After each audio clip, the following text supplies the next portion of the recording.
My name is Olivia Harrington, and I'm 46 years old. My husband Nathan is the same age. He grew up with a silver spoon as his father is the president of a bank. Nathan's father, Maxwell Harrington, the president of Harrington Bank, is well known for being incredibly strict and harsh. Our marriage wasn't bad until recently. We used to go shopping together and had similar tastes, so we weren't one of those couples who constantly clashed. But then one day, just a week after my first successful watercolor exhibition at a small local gallery, Nathan's text message flashed on my phone. I have a love child with my mistress, so I'm going to marry her. Actually, I never officially married you, so no need to split the assets. Now it's time for you to leave. My hands trembled as I read the message, but seeing Nathan walk in so full of confidence, I burst out laughing. I couldn't stop myself.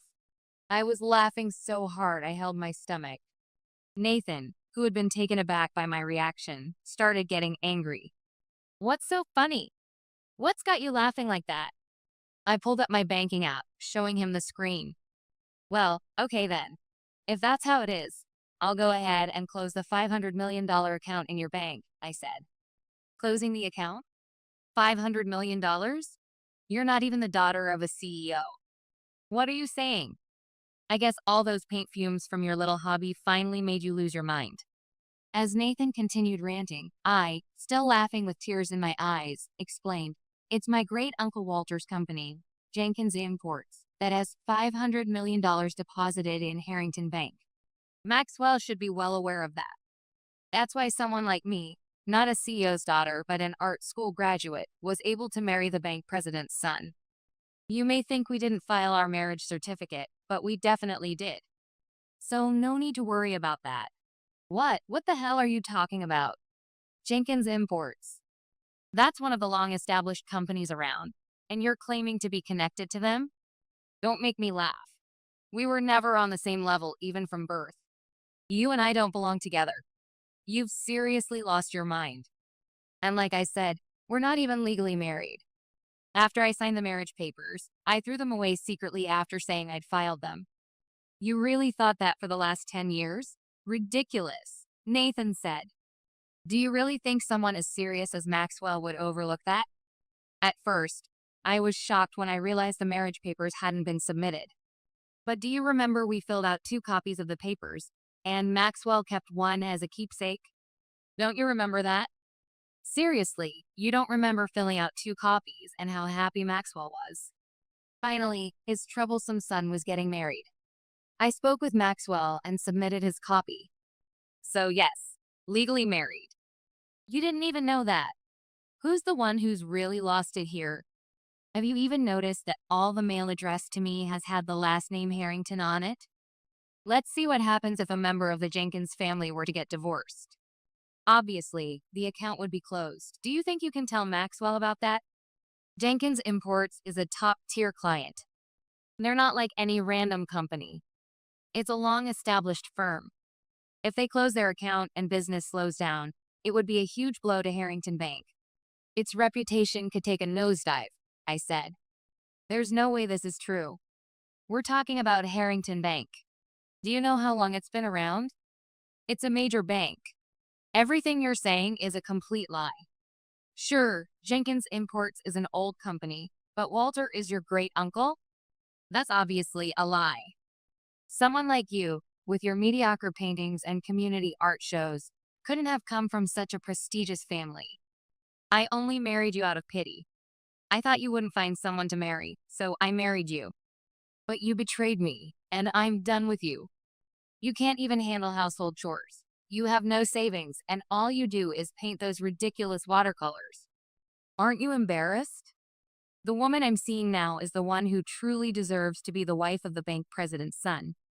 She's nothing like you, a wife who only cares about money and her pathetic art career, he said. You've known about my passion for painting since before we got married, haven't you? And we don't have a housekeeper because I do everything myself. I can clean, I can cook, I can do laundry. I've been doing it all while going through years of fertility treatments that you never bothered to support me through. Then who's been making your lunches? Are you seriously going to tell me your mistress was sneaking in while I wasn't home to iron them? Of course not. I did all of that, and you think that excuse is going to fly? I replied. Do you really think Maxwell will bend to your will? Maxwell, who's strict, accomplished, and hates anything dishonest?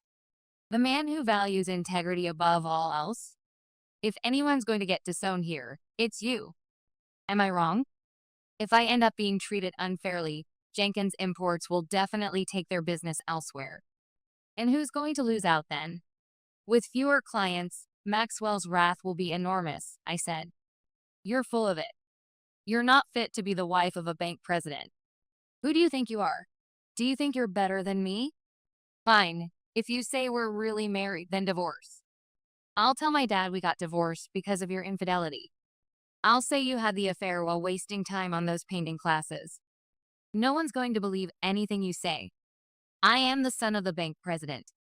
Who's going to believe the words of an old woman like you who has no backing whatsoever? Nathan said. At the very least, both Jenkins Imports and Maxwell will believe me, I said back. The doorbell rings. Maybe our argument has gotten too loud, and it's bothering the neighbors. I'll get it, I said. I left the furious Nathan behind and walked to the front door. Yes. Who is it?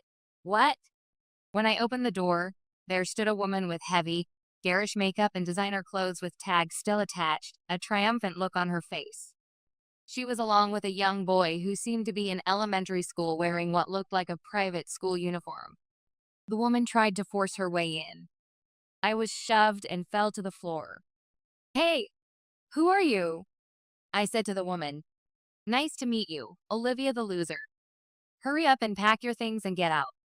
I can't stand to look at your pathetic excuse for makeup or those cheap art supplies cluttering up my future home. It's disgusting. Nathan, I'm here. It's Penelope, and I brought our son Ethan. We're moving in today, right? The woman said. Hey, who are these people, Nathan? I asked. I am my future wife. You came, Ethan. From today, you get to live with Dad. Really, I'm glad. He talked to them. Nathan, who are these people? I asked him again. Well, aren't you scary? Just because you lost, you start yelling? What kind of example are you setting for the kid? So scary, she said. Hey, you plain-looking lady over there. Pack your bags and get out. My mistress and our kid are here now. The least you could do is offer a drink. Where are your manners? Let me introduce them. This is my new wife, Penelope, and my son, Ethan. He's already 8 years old. I know it's been tough on him, but once you leave, everything will be settled. So get out. I love Penelope, he said. What am I witnessing right now? A mistress I could have handled, but a son? And he's 8. So it was Nathan who had the affair and a secret child while I was going through painful fertility treatments. Unbelievable. How could this possibly be allowed? I was furious, but it seemed like stepping back was the best move for now. Just wait, you'll see soon enough. You're the one who's going to take a huge loss and get chewed out by Maxwell. I went to the bedroom and packed the necessary things like my clothes and art supplies. Penelope came over with a nasty smirk on her face, examining my painting supplies with contempt. Oh, Olivia the loser. Do you even have a place to stay tonight? You're a failure who couldn't even have children, and yet you stuck around for 10 years? Aren't you ashamed? Well, they say some people are shameless, and you must be one of them, aren't you? Look at these pathetic paintings. No wonder you couldn't succeed as an artist, she said. Even though I didn't ask, Penelope kept throwing out her insults one after another while fingering her obviously new designer purse. I realized immediately this woman is nasty to the core. Her makeup is caked on, and her personality is just as artificial. I can't understand what Nathan sees in her. As I finished packing my things and stepped out of the house, Nathan followed me. If you have something to say, I don't want to hear it, I said. Leave the keys. The house keys. Don't come back here again. I don't want Ethan to hear anything about affairs or mistresses. Nathan said cruel things in such a calm tone. Instead of handing him the keys, I threw them toward the door on purpose. Hate you. I ignored Nathan's string of insults and left the house. Unfortunately, my family home was pretty far away, and I didn't have my car keys. With no other choice, I opened my Uber app and called for a ride. "Excuse me, can you take me to the station?" I took the Uber to the station and then transferred trains until I reached the closest station to my parents' place. Doesn't want the kid to hear about mistresses and affairs. And yet, he's throwing his wife out of the house? I was filled with frustration as I headed toward my parents' home. Well, I say home, but it's actually a luxury high-rise right in front of the station in one of Boston's most expensive neighborhoods. When I arrived at the penthouse apartment on the 45th floor, I couldn't hold back my tears any longer. I walked into my parents' home, crying the whole time. "Who's there?" "Oh, Olivia. What happened? It's so late." "Where's Nathan?" I cried in my aging mother's arms. Since my dad was also there, I explained everything that had happened, including how Nathan had belittled my recent art exhibition that they had been too busy to attend. That bastard. By year 2 of the marriage, he already had a mistress and their child? And all while you were going through those fertility treatments. "We are the Jenkins family. You won't get away with this," my dad said. "That's right. We're not just any family. We're an old, respected company with responsibilities. Let's call Walter right away. He has no idea who our family is. You'll regret this soon enough." My mom called Walter, her brother-in-law and the chairman of Jenkins Imports. Her cousin is now the company president. My dad, who married into the family, assists with the business.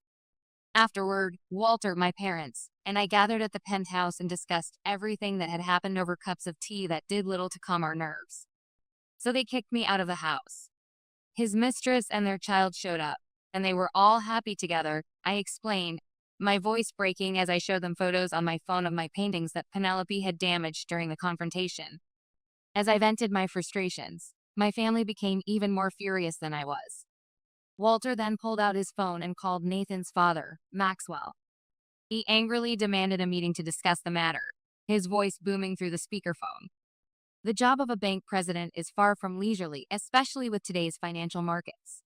I heard he was extremely busy, but even so, Maxwell made time for the meeting within the hour. So even though my parents weren't present, the meeting began with just me, Walter, Maxwell, and Nathan at Walter's downtown office. Maxwell glared at Nathan with an intensity that seemed to drop the temperature in the room by several degrees. "What's this all about?" "A mistress and a secret child with Olivia still in the picture," Maxwell said to Nathan. "Well, that's Maxwell, I'm sorry, but I've decided to move Jenkins Imports accounts to another bank." "When can we start the paperwork?" Walter said coldly, already tapping on his tablet to pull up online banking details. "Please wait. There must be some mistake. Nathan may be foolish, but he's not that reckless," Maxwell pleaded, his normally commanding voice now tinged with desperation. "No, my niece's daughter has been insulted. Harrington Bank can no longer be trusted, especially since Olivia, your son's wife, has been working hard on her art career and maintaining your family home, while Nathan here has been playing around with a mistress and a secret child. If this gets out in the financial papers or social media, it'll be a massive scandal," Walter said. "Please wait." Walter remained firm on moving the accounts, while Maxwell desperately tried to prevent it, his eyes constantly darting to the banking app still open on Walter's tablet.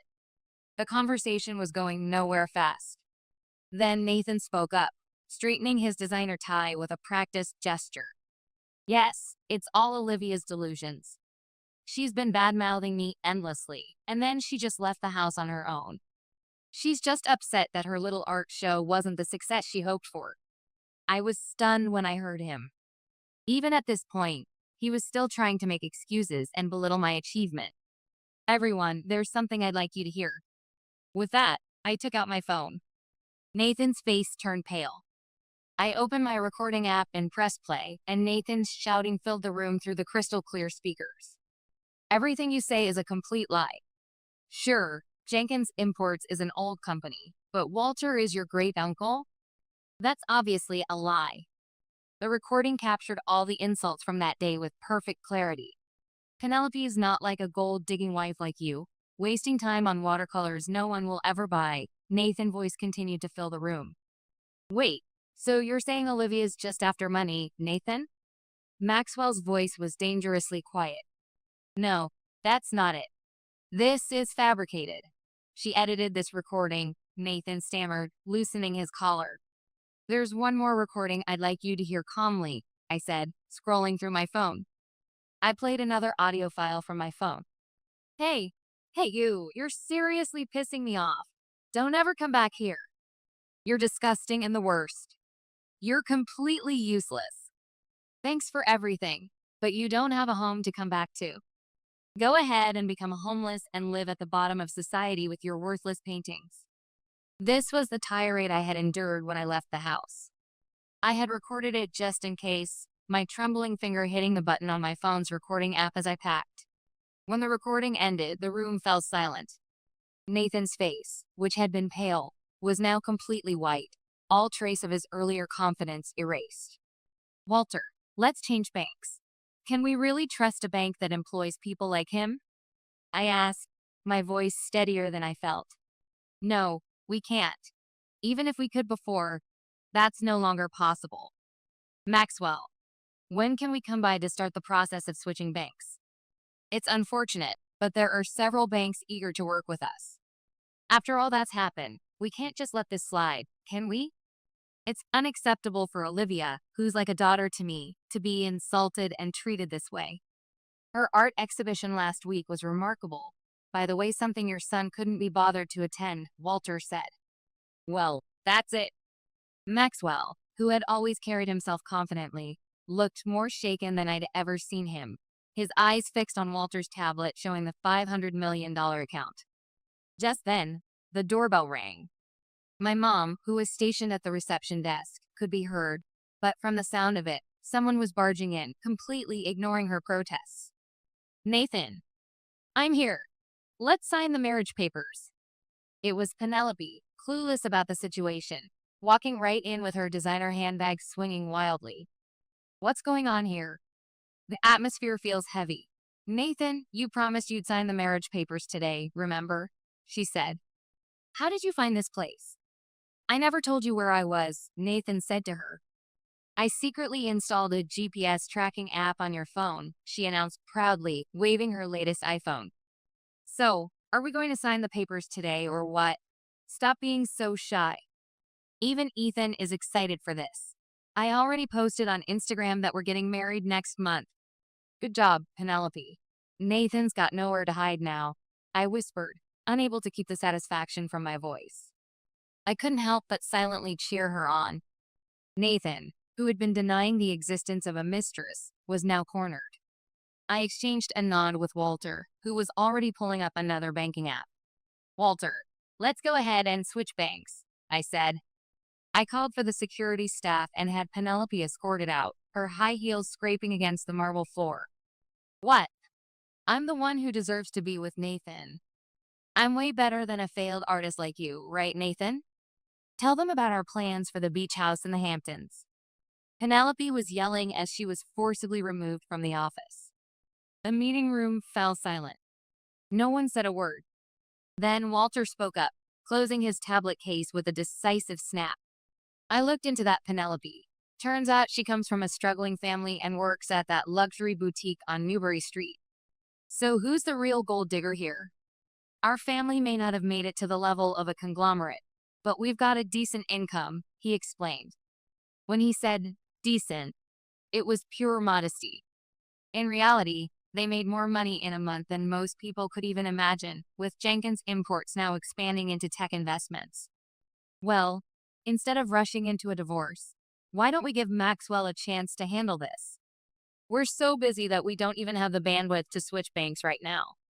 If Maxwell can sort things out, we'll forget about changing banks, Walter offered, his expression calculating but fair. Thank you. Please let me speak with Nathan and Olivia. I appreciate your patience, Maxwell said, relief flooding his face as he closed his own banking app. Though I was filled with anxiety, it was decided that I would return home for the time being. Despite Walter's concerns, I didn't expect Maxwell to resort to violence given his strict nature. If anything happens, contact me immediately, Walter said, giving my shoulder a reassuring squeeze. Yes, thank you, I replied, gripping my phone like a lifeline. We entered Maxwell's luxury car and drove through Boston in heavy silence. The atmosphere was suffocating with Maxwell's anger and Nathan's visible anxiety. "You idiot." Maxwell finally erupted, his voice filling the confined space. His attack came not with physical force, but with precisely targeted words. "What love for Olivia? You had a mistress and secret child while she endured fertility treatments you never supported? You're despicable. Your selfishness nearly cost us everything." Maxwell methodically dismantled Nathan's character, his words cutting deeper than any physical blow. I watched Nathan physically shrink with each accusation and felt an unexpected twinge of sympathy despite being the wronged party. "Your marriage was arranged because you were well matched. I knew you were irresponsible, but never this contemptible. You've mocked her art when her paintings are beginning to gain recognition. I'm removing you as future president of Harrington Bank." "No, you can't," Nathan gasped, panic distorting his features.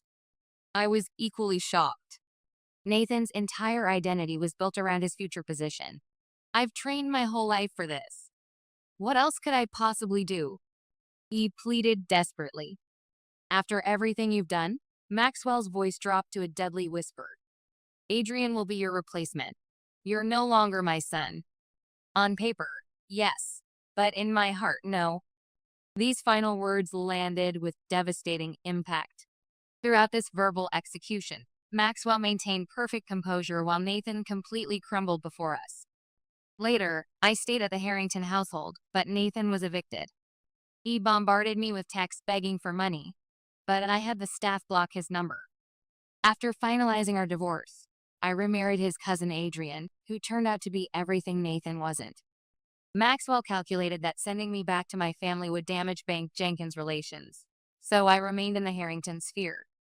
Adrian proved to be genuinely supportive of my artistic pursuits, even converting an entire wing into a proper studio filled with natural light. 3 months post-divorce, persistent fatigue drove me to my doctor. "You're pregnant. You're about 8 weeks along," she announced, turning the ultrasound screen toward me. My heart nearly stopped. The timing meant this child was undoubtedly Nathan's, conceived during our final turbulent weeks together. After lengthy discussions, Adrian and I decided honesty was our only option. When we told Maxwell, his reaction surprised us both. "What wonderful news. A legitimate heir. The future president of Harrington Bank," he exclaimed, his stern face transformed by genuine joy. Maxwell immediately began ordering custom baby furniture, delivered weekly to our doorstep. Genetic testing confirmed a boy, which delighted Maxwell but created an unexpected pressure on me. This child, not yet born, already carried the weight of dynastic expectations. Meanwhile, Jenkins Imports flourished under Walter's leadership, expanding into international tech investments. Our financial ties with Harrington Bank strengthened, and Maxwell's attitude toward me warmed considerably, often sharing privileged investment insights during family dinners. One evening, a news alert appeared on my phone about Nathan. "What? Why?" I gasped, showing Adrian the screen. Nathan had been arrested for fraud after misrepresenting himself as the bank's future president on LinkedIn to secure large loans. Maxwell's connections managed to keep the scandal from major financial outlets, though it circulated widely on social media. Despite these complications, my pregnancy proceeded happily. Adrian was remarkably supportive, even designing a specialized easel to accommodate my growing belly so I could continue painting. His daily ritual of feeling the baby kick became our special moment of connection. At 8 months pregnant, an unexpected disturbance erupted at our front door. The household staff, hired by Maxwell to help during my pregnancy, called out in alarm. With Adrian at work, I cautiously made my way to the entrance. There stood Penelope, nearly unrecognizable from her former polished self. Her designer clothes were replaced with worn garments, her manicure chipped, her hair unstyled with dark roots showing. "I'm living in poverty while you're thriving. I'll sue you for everything," she screamed, gesturing wildly. "You were just a mistress," I replied calmly, one hand protectively covering my belly. "My family owns Jenkins Imports. Who's the real gold digger here? How's life without access to Nathan's credit cards?" The staff tried suppressing their smirks as Penelope's carefully constructed facade completely crumbled. I was supposed to have a luxurious life. Designer everything. You ruined it all. You owe me monthly payments. You approached Nathan purely for his money, installed tracking apps on his phone, and now you think you deserve compensation? A boutique clerk doesn't marry into banking royalty without calculating the benefits, I responded, maintaining my composure despite her escalating rage. I'll kill that baby you're carrying. I'll cut it out myself. Your pretentious paintings are worthless without your family name. She suddenly lunged toward me, her face contorted with hatred. The security guard Maxwell had insisted on hiring quickly restrained her as staff called police. I didn't do anything wrong. What about Ethan? He needs his PlayStation and private school. He can't live like normal children. She shrieked as officers led her away. Poor Ethan, only 8 years old and abandoned by circumstance, was taken into protective services when none of Penelope's family would accept responsibility. Watching the police car disappear down our winding driveway, I felt genuine sadness for the innocent child caught in his parents' catastrophic choices. My hand instinctively caressed my own unborn child, silently promising better for him. Later, I went to the trial for Nathan and Penelope. Neither of them received any sympathy from the court, and both were sentenced to prison. The courtroom was packed with financial reporters and curious onlookers who had followed the scandal on social media. I've done nothing wrong. I really am the next president of the bank. I didn't deceive anyone. I was planning to pay back the money I borrowed. Nathan said this as he was escorted out of the courtroom by security officers. The evidence had been overwhelming. Nathan had pretended to be the next president of Harrington Bank on social media and official-looking documents, then swindled $5 million from his friends and acquaintances using that false credential. Of course, he couldn't repay it when his lifestyle with Penelope rapidly consumed the funds. And after being sued by those he defrauded, he was sentenced to prison. As for Penelope, it turned out she had also committed theft without realizing the severity of it. Shoplifting is still shoplifting, but her crime was particularly brazen. She had stolen jewelry from the very boutique where she worked. She was caught by the security cameras while trying to swap the real jewels with convincing fakes she had ordered online. I watched from the gallery, astonished at how someone could be so foolish. I'm more shocked that Penelope couldn't even tell the difference between a life of luxury and a life of crime, between earning status and stealing it. In the end, Penelope too was escorted out screaming, her voice echoing through the marble hallways. The jewels are mine. They're all mine. Why am I getting a prison sentence for just this? What about Ethan? I just wanted a normal life. I just wanted what she has. Her delusional rant left me feeling exhausted, one hand instinctively protecting my baby bump. What awful people. I'm ashamed to have been associated with them even for a moment. Despite everything, the relationship between Jenkins Imports and Harrington Bank remained strong. We never ended up closing our accounts, and Walter even helped negotiate a favorable merger with another financial institution. Maxwell tried to apologize to me repeatedly, sending expensive gifts and even commissioning one of my paintings for the bank's main lobby. No, Maxwell. Your decision saved the day. I'm just part of the Jenkins family. I didn't do anything. Thank you, I insisted during one of his now frequent visits. I really am sorry. I had no idea what Nathan was capable of, he said, his eyes drifting to my growing belly. I later learned through Adrian that a significant withdrawal of funds could have severely impacted the bank's reputation and stock price. Lower deposits also mean fewer business transactions, which would have been a major setback in today's competitive financial market. Thinking back to how desperate Maxwell had been in that meeting room, I now realize just how much pressure he must have been under at the time, trying to preserve both his family legacy and the institution he had dedicated his life to. With both Nathan and Penelope in prison, I gave birth to a healthy son on a crisp autumn morning.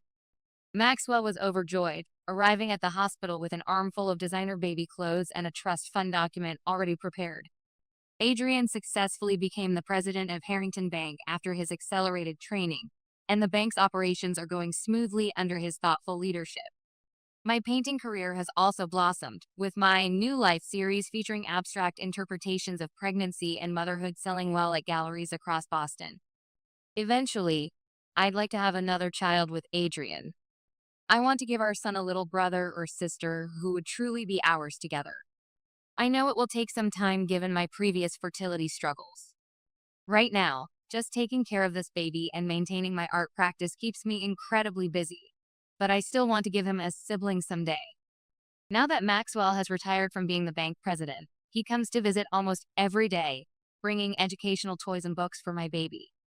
Maxwell, you're giving him too many toys. I laugh as he arrives with yet another package. Well, just think of it as a phase. This is all I've got to enjoy right now, he says, proudly watching as his grandson grabs at a wooden puzzle. All right, but please make sure the toys are age appropriate.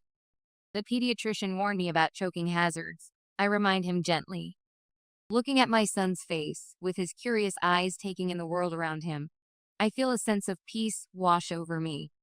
The journey to this happiness was unexpected and painful at times, but now, surrounded by people who truly value me both as a mother and as an artist, I have found the contentment I always sought.